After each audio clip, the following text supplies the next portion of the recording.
बहुत सारे फंक्शंस को देखा, फंक्शंस हमने यूज़ किए डायरेक्टली, जैसे कि print function. Okay, print function क्या करता है, जो भी आप इसे वैल्यू देते हैं वो ये प्रिंट कर देता है। ओके, ऐसे ही हमने देखा राउंड फंक्शन, राउंड ऑफ, ये क्या करता है, राउंड ऑफ कर देता है जो भी हम इसे वैल्यू देते हैं। अगर मैं राउंड 3.4 लिख देता हूँ, इसे मैं प्रिंट कर देता हूँ, तो इसके बाद ये प्रिंट कर देगा। अच्छा, ये बात आपको शायद समझ में आ रही हो कि एक पर्टिकुलर फंक्शन की रिटर्न वैल्यू को मैं किसी और फंक्शन को दे सकता हूँ ताकि वो उसका यूज़ कर सके। तो जैसे कि यहाँ पर 3.4 सबसे पहले गया राउंड फंक्शन के पास, राउंड फंक्शन ने उसे राउंड ऑफ किया और उसके बाद उसे प्रिंट को दे दिया, प्रिंट ने उसे प्रिंट कर दिया। This is how it works. अगर मैं अभी कोड को रन भी करता हूँ तो पाइथन hello.py मैं करता हूँ तो आप देखेंगे आउटपुट आ रहा है। ये पिछला आउटपुट अभी भी आ रहा है, या ये थोड़ा सा मुझे क्लियर करना पड़ेगा, आई गेस, नो प्रॉब्लम, है ना। और हेलो वर्ल्ड एंड 3 आउटपुट आ रहा है। तो ये क्या हो रहा है कि 3.4 राउंडेड ऑफ इज 3।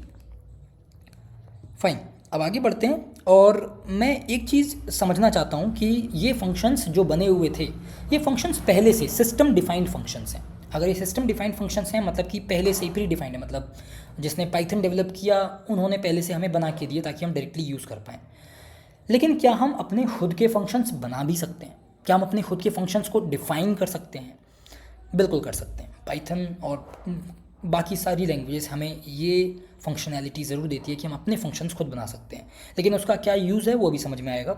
सबसे पहले तो बात करते हैं कि अगर मैं एक मुझे यहाँ पर नेम स्टोर करना होता इनपुट में, ओके, तो यहाँ पर मैं व्हाट्स योर नेम करता।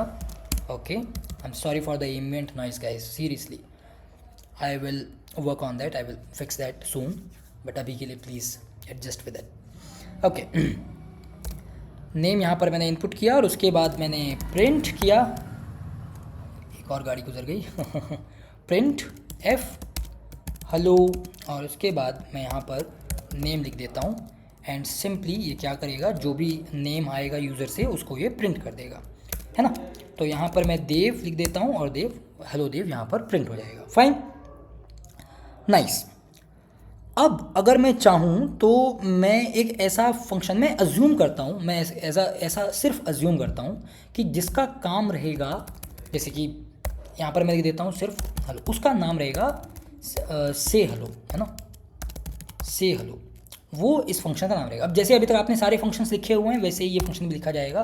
आपने से हेलो इसमें लिख दिया, ठीक है, से हेलो, और साथ ही में मैंने इसे नेम भी दे दिया, नेम भी दे दिया। जैसे हम प्रिंट फंक्शन को नेम देते वो प्रिंट कर देता, से हेलो फंक्शन जो है हेलो कहेगा हमारे यूज़र को, जो भी वो नेम इनपुट करेगा।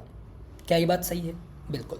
तो एक काम करते हैं, इसी को हम चलते हैं अभी तक, जैसे कि ये function print function already system में डिफाइंड है, लेकिन से हेलो फंक्शन कहीं भी डिफाइंड नहीं है अभी तक, इसका डेफिनेशन कहीं लिखा हुआ नहीं है। तो इसका डेफिनेशन हमें खुद लिखना पड़ेगा। कैसे लिखेंगे? थोड़ा नीचे जाते हैं और उसके बाद मैं लिखता हूँ डेफ, और डेफ का मतलब I want to define, and I want to define what. जैसे कि अभी, अच्छा पहले तो कोड को रन तो करके देखना कि क्या हो रहा है।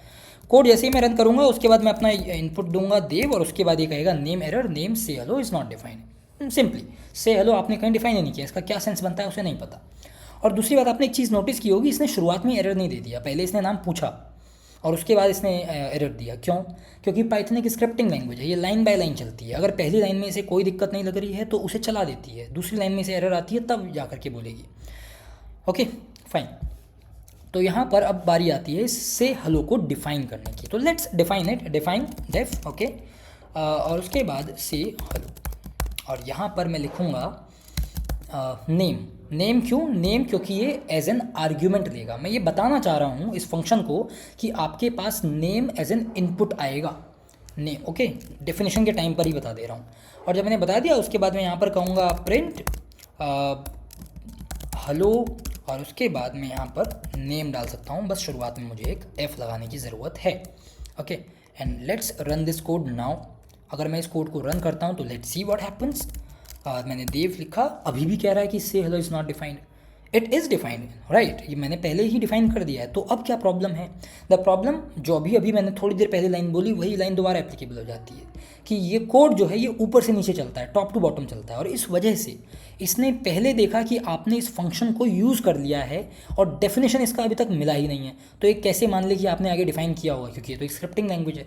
इसीलिए डेफिनेशन के टाइम पर आपको हमेशा जो फंक्शन जो आप डिफाइन करेंगे उन्हें आपको ऊपर रखना चाहिए।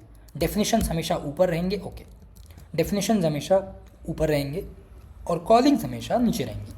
इसका मतलब कि किसी फंक्शन को पहले आप डिफाइन करेंगे और बाद में ही आप कॉल करेंगे। अब ज़रा इस कोड को रन करते हैं, और कोड रन करते हुए मैं यहाँ पर लिखूँगा Dev, and now you see hello Dev printed. क्या इतनी बात समझ में आ रही है हम सभी को? ओके, अगर इतनी बात समझ में आ रही है तो थोड़ा सा और आगे बढ़ते हैं, है ना।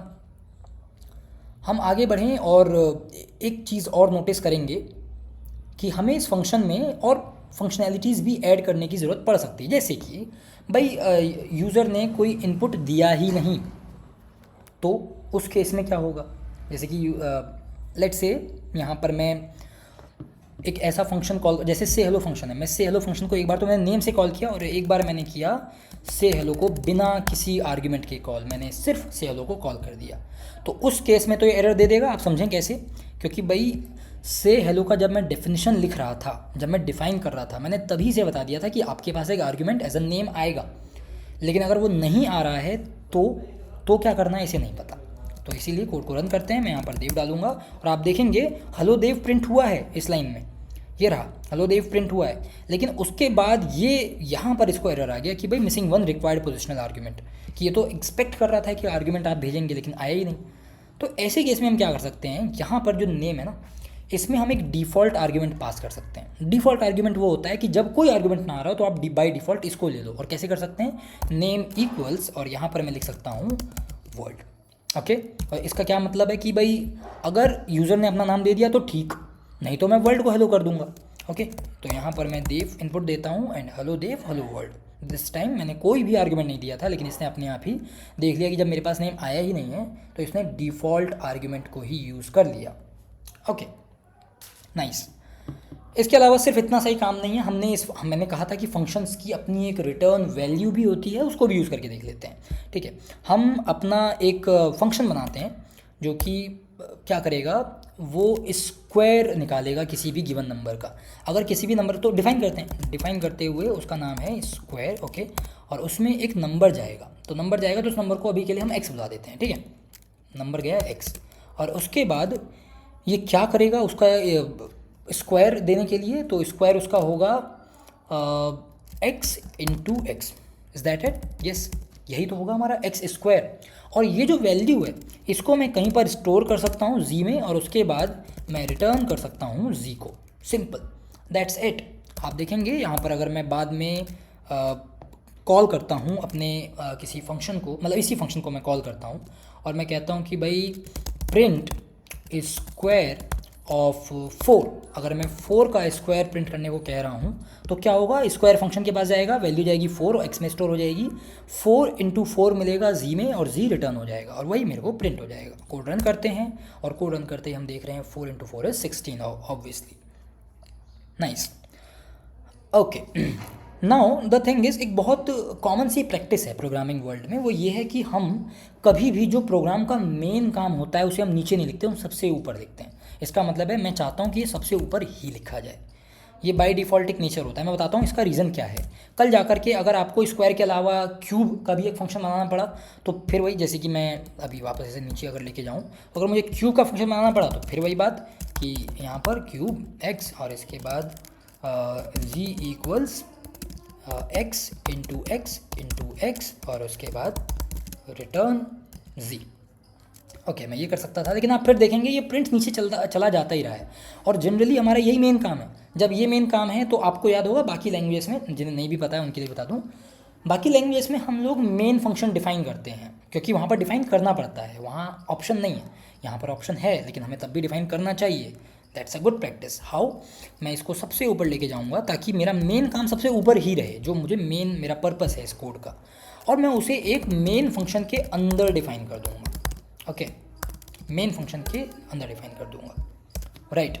अब मज़े की बात देखिए कि ये फंक्शन एक्चुअली में कॉल हुआ ही नहीं, क्योंकि अभी तो मेन भी मैंने डिफाइन किया है, अभी तक ये फंक्शन कॉल नहीं हुआ है। अभी मैं कोड को रन करूँगा तो nothing will happen at all, nothing will happen. क्यों नहीं होगा कुछ भी? क्योंकि अभी तक मैंने किसी फंक्शन को कॉल किया नहीं है, ये भी डिफाइंड है, ये भी डिफाइंड है, ये भी डिफाइंड है। अगर ये मेन फंक्शन कॉल होगा तब जाके प्रिंट फंक्शन कॉल होगा, ये क्यूब फंक्शन कॉल होगा और मतलब और तब जाकर के ये स्क्वायर फंक्शन कॉल होगा, तो इसका मतलब है सबसे पहले मुझे एक स्टार्ट देना पड़ेगा और मैं यहाँ पर कॉल करूँगा मेन फंक्शन को। तो मेन फंक्शन को ऐसे कॉल करते हैं, बस कॉल करने का मतलब है बस उसका नाम ले दो, है ना। और यहाँ पर मैंने कोड रन किया and now you see 16 as the output. Nice. और इस तरीके से मैंने देखा रिटर्न वैल्यूज़ किस तरीके से काम करती हैं। और यही है फंक्शंस में। और इसके अलावा जितना भी हमने अभी तक देखा ये पाइथन के जो ऐसा समझिए कि रीड है, मतलब जो बिल्कुल फर्स्ट स्टेप्स हैं। इसके अलावा हम इसके कुछ डेटा स्ट्रक्चर्स को कवर करेंगे जो कि इंपॉर्टेंट है हमारे लिए आगे, फिर नमपाई और पैंडास वगैरह को कवर करते हुए फिर हम मशीन लर्निंग में मैथमेटिक्स में जाते हुए एक्चुअली मशीन लर्निंग को कवर करना स्टार्ट करेंगे। तब तक के लिए थैंक यू सो मच।